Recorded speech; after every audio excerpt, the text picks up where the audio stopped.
할렐루야. 하나님을 알자. 힘써 알자. 하나님에 대한 지식, 하나님을 아는 지식, 평신도 신학, 조직 신학. 오늘은 신론으로 하나님의 작정, 이렇게 제목을 올려드립니다.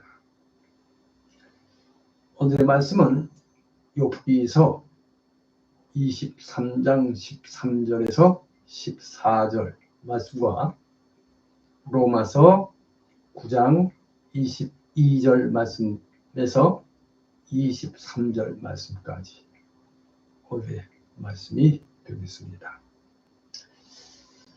예, 저는 어려서부터 호기심이 매우 많은 아이로 자랐습니다.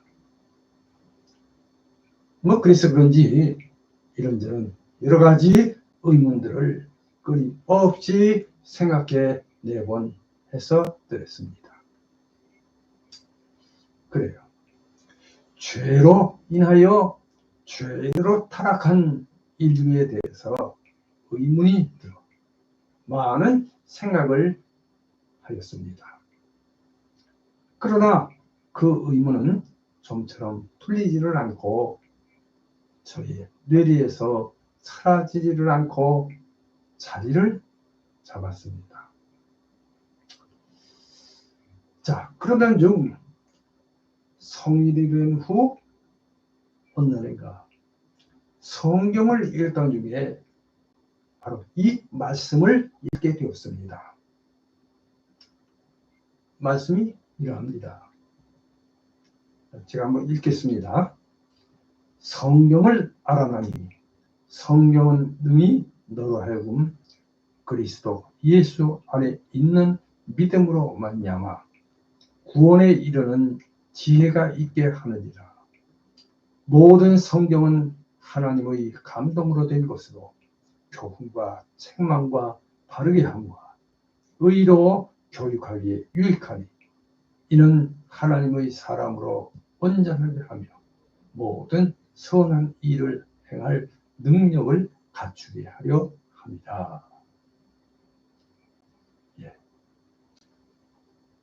디모데후서 3장 15절에서 17절의 말씀으로 사도 바울이 사랑하는 제자 디모데에게 한 서신서에서의 말씀입니다. 예, 바로 이 말씀을 근거해서 성경에서 그 의문을 알았습니다. 자, 오늘은 기독교 믿음의 근간이라고 할 수 있는 조직 신학에서 가르치는 조직 신학 신론으로 하나님의 작정에 관한 진의를 알아봅니다. 자, 오늘 강론할 하나님의 이 작정, 교리는 실제적으로나 교리적으로나 고귀한 가치를 가진 진리입니다. 예, 물론 이 교리 역시 신구약 성경에 명백히 기초하고 있습니다. 자, 성경에서 말하는 하나님께서는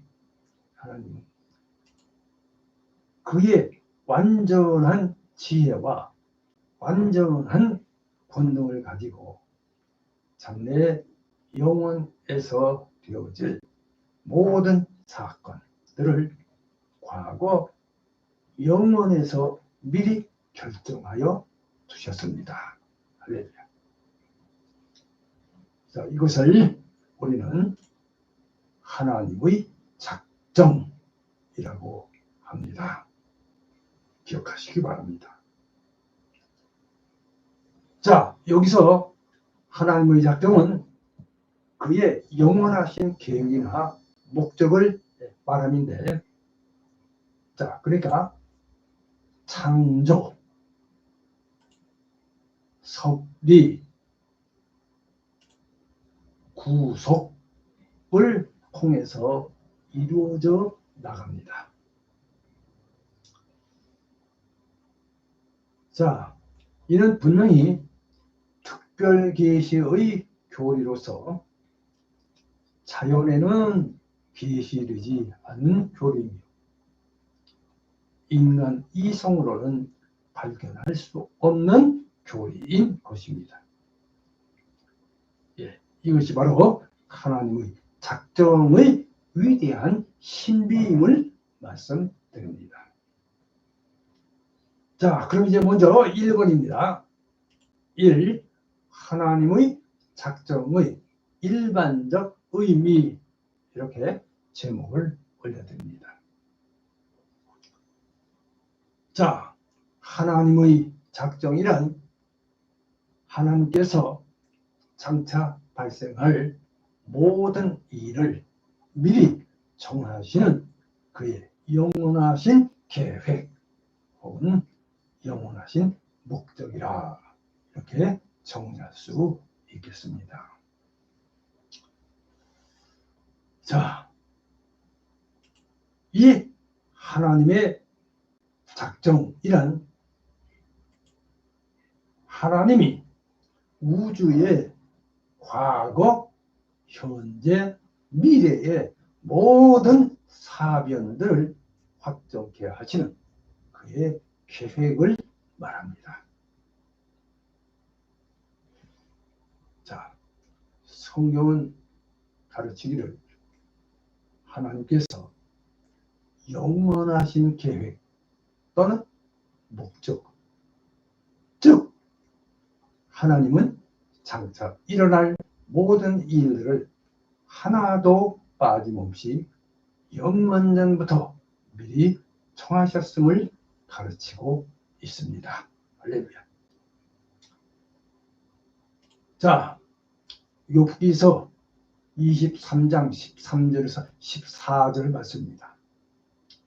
제가 읽겠습니다. 그는 뜻이 일정하시니 누가 능히 돌이키랴. 그의 마음에 하고자 하시는 것이면 그것을 행하시나니 그런즉 내게 작정하신 것을 이루실 것이라. 욥기서 23장 13절에서 14절 말씀입니다. 자, 이렇게 하나님의 작정은 여러 가지 특성을 내포하고 있기 때문에 실상은 단일한 작정이지만 우리는 가끔 하나님의 작정을 복수형으로 말하기도 합니다. 네, 하나님의 작정은 창조와 구속에 있어서 하나님의 모든 사역을 포함하며 인간의 죄된 행위를 제외한 모든 행위를 내포하고 있다고 말씀드립니다. 예, 그러나 하나님의 작정은 죄가 세상에 들어옴을 명백히 드러내 주지만 하나님을 우리 인간의 범죄 행위의 책임자로 만들지는 않는다는 것입니다.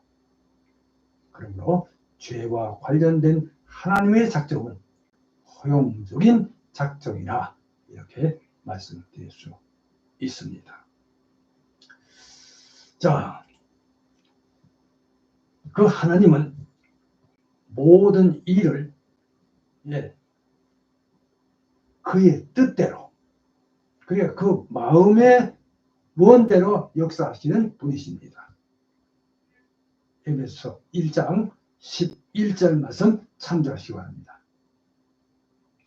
자, 그러니까 곧 그의 계획은 결코 변경되지 아니하시며, 이사야서 46장 10절 참조하시기 바랍니다.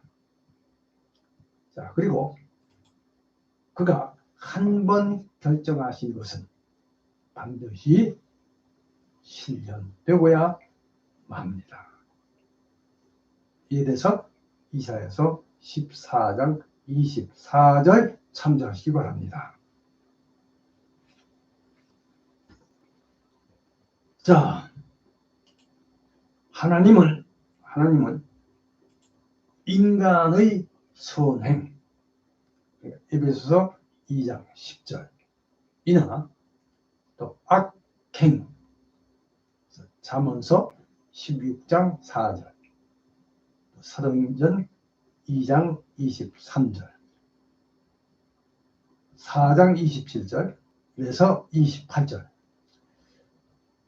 자, 그리고 심지어는 우발적인 사건들, 창세기 45장 8절, 잠언서 16장 33절 참조하시기 바랍니다.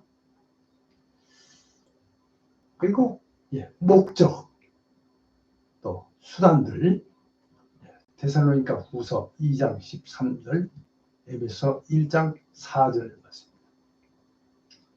그리고 사람의 수명, 인간의 거처, 사도행전 17장 28절, 이렇게 하나님의 작정 안에 포함하고 있음을 밝혀드립니다. 자, 이 교리의 오묘한 신비는 신적 본질의 완전성에 있으며, 이 교리는 신앙의 위대한 신비 중 하나로 인간의 이해를 훨씬 초월하고 있는 것입니다. 할렐루야. 자, 작은 1번입니다.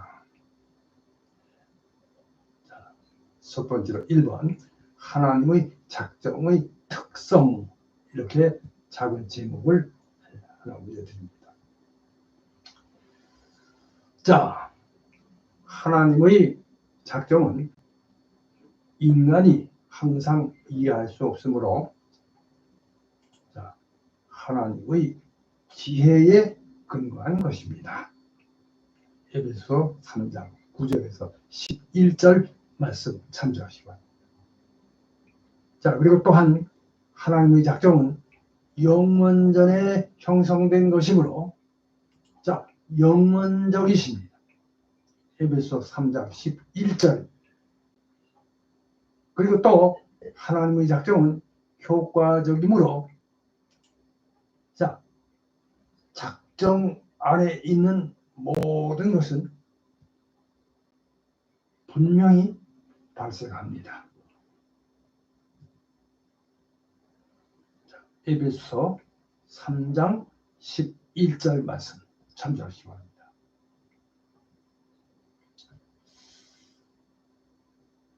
자, 그리고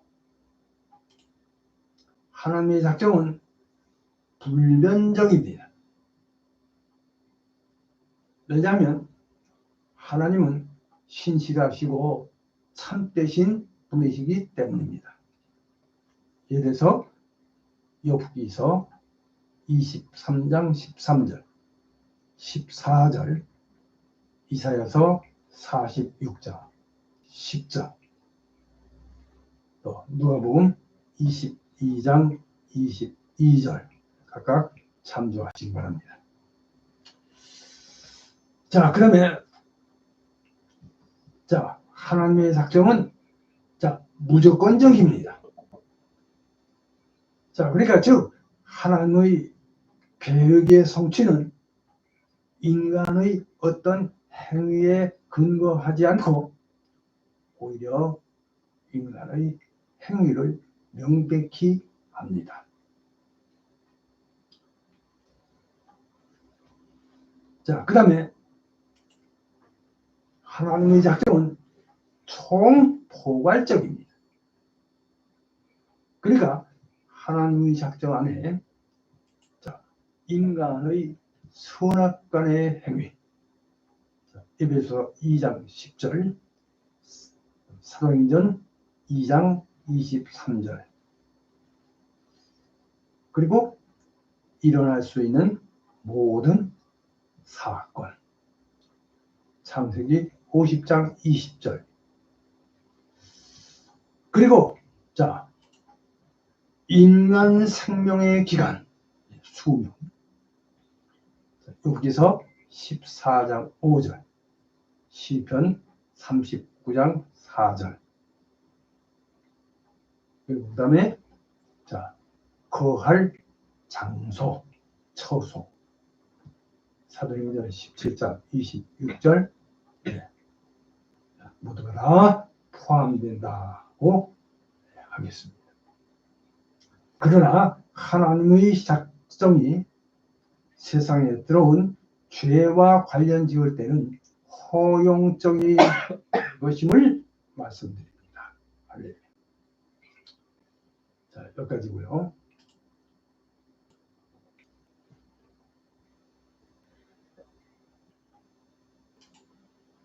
자, 이번엔 작은 2번입니다. 네. 두 번째는 작정 교리에 대한 반대설이 되겠습니다. 예, 많은 사람들이 작정 교리를 믿지 못하는데 여기 특별히 세 가지 반대설을 이야기합니다. 자, 그것이 무엇이냐? 첫째로, 예, 그것이 아주 작은 1번. 인간의 도덕적 자유와 모순된다는 점입니다. 예, 성경은 하나님이 인간의 자유로운 행위를 작정하셨을 뿐만 아니라 그래서 인간은 자유로움으로 자기 행위에 책임을 져야 한다고 분명히 가르쳐 주고 있습니다. 창세기 50장 창세기 50장 19절 또 20절 사도행전 2장 23절 4장 27절에서 29절 각각 참조하시기 바랍니다. 예, 우리는 이 양면을 함께 조화시킬 수는 없지만 그렇다고 해서 그것이 본래부터 모순되었다고 성경이 증명해 주지는 않는다는 것입니다. 자, 그 다음에 작은 2번입니다. 두 번째는 구원의 노력을 게을리하게 한다는 점입니다. 자, 만일 하나님이 인간들의 구원 여부를 결정하셨다면 인간들의 노력과 완전 무관한 것이라고 느낄 수 있다고 주장합니다. 그러나 이는 분명 그릇된 견해입니다. 자, 왜냐하면 인간은 하나님이 자기에 관해 어떻게 작정하셨는지를 알지 못하기 때문에 더욱이 하나님은 인간의 최종적 운명을 결정하셨을 뿐만 아니라 그 실현되어 가는 방법까지도 작정하신 것입니다.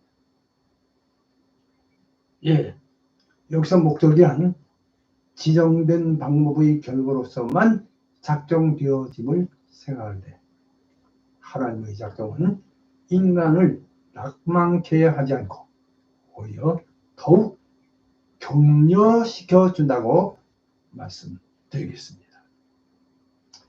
자, 그 다음에 세 번째입니다. 작은 3번입니다. 세 번째는 하나님을 죄의 조작자로 만들 수 있다고 합니다. 자, 그러나 여기 작정은 다만 하나님을 죄의 장본인들인 도덕적 존재자들의 창조자로 만들 뿐이라고 말할 수 있습니다. 죄가 작정 가운데 들어있는 것은 사실이지만 하나님이 자신의 직접적 행위에 의해 죄를 산출하지는 않으셨다는 말입니다. 이 점을 이해하시기 바랍니다. 자, 그러나 하나님이 죄와 관련된 문제 역시 인간으로서는 충분히 해결할 수 없는 신비로 남아 있다고 보아야 마땅합니다. 자, 이제 여기까지고요. 자, 이제 두 번째입니다. 큰 2번입니다. 이 하나님의 예정, 이렇게 제목을 올려드리면서 여기서는 특별히 선택과 유기라는 두 가지의 내용을 말씀드리겠습니다. 자, 이 예정이란 도덕적 피조물을 향한 하나님의 계획과 목적이라고 말씀드립니다. 그래서 예정 속에는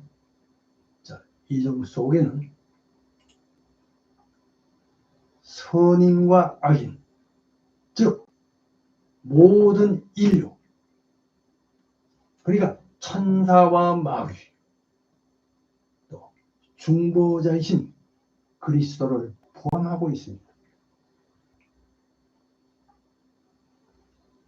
그러니까 하나님의 작정 가운데 특별히 구원에 관계되는 좁은 범위의 작정을 예정이라고 합니다. 할렐루야. 예정은 하나님의 도덕적 피조물, 그러니까 인간들과 천사들에 대한 하나님의 목적입니다. 그리고 이 예정은 크게 선택과 유기로 구분됩니다. 할렐루야. 자, 그럼 먼저 1번, 작은 1번입니다. 1. 선택, 이렇게 작은 제목을 올려드립니다. 자, 여기 선택은 전 인류 가운데 얼마를 예수 그리스도 안에서 그로 말미암아 구원하시려는 하나님의 영원하신 목적입니다. 그러니까 하나님은 벌써 창세 전에 그리스도 안에서 그 기쁘신 뜻대로 우리를 구원받도록, 그러니까 영생 얻도록 예정하셨습니다. 이에 대해서 성경 말씀 에베소서 1장 4절에서 5절 말씀 참조하시기 바랍니다. 자, 이제 성경은 선택을 다음과 같은 몇 가지 면으로 가르치고 있습니다. 자, 먼저 첫째로 작은 1번입니다. 1. 하나님의 구약 백성인 이스라엘의 선택. 신명기 4장 37절, 7장 6절에서 8절, 10장 15절, 호세아서 13장 5절 참조하시기 바랍니다. 그 다음에 두 번째, 작은 2번입니다.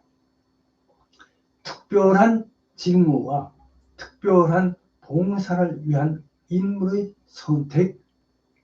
신명기 18장 5절, 사무엘상 10장 24절, 시편 78편 70절, 이렇게 참고하시기 바랍니다. 자, 그 다음 마지막으로 세 번째입니다. 3번. 구원받을 개개인의 선택. 마태복음 22장 14절, 로마서 11장 5절, 에베소 1장 4절, 각각 참조하시기 바랍니다. 자, 이 중에 제일 이 마지막 번째, 이 3번이 우리가 상고하고자 하는, 생각하고자 하는 사항이 되겠습니다. 자, 그래서 이 선택이란, 인류 중 얼마를 예수 그리스도 안에서 예수 그리스도로 말미암아 구원하시려는 하나님의 영원한 목적이라고 정의할 수 있겠습니다. 할렐루야. 자, 이제 그 다음에 이제 여기 또 작은 2번 하나 더 올립니다. 자, 유기. 버리심이 되겠습니다. 자, 선택교리는 하나님이 인생 전부를 다 구원하시기로 이정하지는 않으셨다는 것을 자연스럽게 암시해 주고 있습니다. 자, 그래서 여기서 유일한 하나님께서 하나님의 특별한 은혜의 작용 속에서, 자, 어떤 사람들은 간과하시고 그냥 내버려 두셔 구원의 은혜를 주시지 아니하시고 그들의 죄를 따라 그의 공의를 나타내시기 위해서 그들의 죄를 벌하시기로 정하신 하나님의 영원한 목적이라, 이렇게 정의할 수가 있겠습니다. 예, 그러므로 유기는 실제로 이중적인 목적이 있으니, 이를 간단히 말씀드리면, 첫째로 1. 구원의 은총을 베푸심에 있어 어떤 사람은 간과하시고, 자, 그다음 두 번째, 그들의 죄를 따라 그들에게 벌하시려 하심 되겠습니다. 자, 이렇게 하나님께서 인생 중 일부만을 구원하시려고 목적하셨다는 말은, 자, 나머지는 구원치 않기를 목적하셨다는 것임을 알 수 있습니다. 물론 이는 충분한 성경적 근거가 있습니다. 이래서 성경 말씀 마태복음 11장 25절, 26절, 로마서 9장 13절, 17절, 18절, 21절, 22절, 11장 7절, 그 다음에 8절, 베드로후서 2장 9절, 유다서 4절이 표기가 조금 그렇습니다. 이해하시기 바랍니다. 그래서 이에 대해서는 만일, 자, 하나님께서 한 사람도 구원하시지 않으시다 해도, 자, 한 사람도 구원하시지 않는다 해도 이는 완전히 정당한 것입니다. 이에 대해서 마태복음 20장 14절에서 15절, 또 로마서 9장 14절에서 15절 참조하시기 바랍니다. 자, 그 이유는 모든 사람은 전적으로 부패하고 타락하여서 영원한 멸망을 받을 수밖에 없는 존재이기 때문입니다. 자, 그 다음에 또 작은 3번, 자, 예정론에 대한, 예정교리에 대한 반대설이 되겠습니다. 자, 이 예정교리는, 자, 하나님으로 하여금 불공평의 책임을 지게 하는 것이라는 그런 견해도 있습니다. 예, 그렇지만 이것은 그릇된 견해임을 밝혀드립니다. 자, 우리 인간은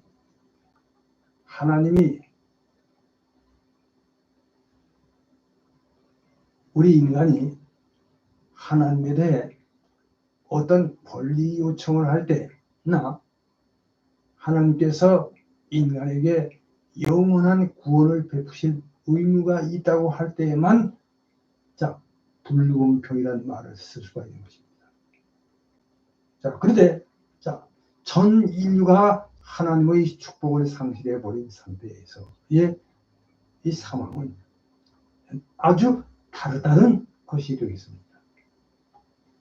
즉, 인간은 어느 누구도 하나님을 향해 왜 어떤 사람을 선택하고 나머지는 버리셨느냐에 대한 부당성을 요청할 권리가 전혀 없다는 것입니다. 그래서 만일 하나님께서 한 사람도 구원치 않으셨다 해도 하나님은 절대로 공평하신 것이기 때문입니다. 할렐루야. 결론을 말씀드립니다. 결론입니다. 이상 하나님의 작정 교리에 관하여 알아봤습니다.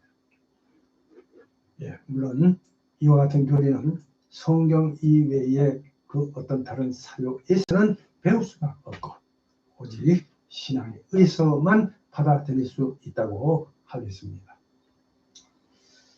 예, 여기서 중요한 것은 하나님께서 범죄하고 타락한 인간이 구원에 이르는 하나님을 아는 지식인 신지식으로 하나님을 알고 믿어 구원에 이르는 은혜에 참여하기를 원하시고 축복하시다는 점입니다. 이 점을 믿으시고 믿음 생활 잘 하셔서 하나님의 구원에 이르시기를 주님의 이름으로 축복합니다. 자, 이제 생각해보기 한 가지만 말씀을 드립니다. 이 한 주 동안에는 하나님의 작정에 관해서 한 주 동안 생각해 보시기 바랍니다. 다음 시간에는 더 좋은 말씀으로 함께 하겠습니다. 기도합니다.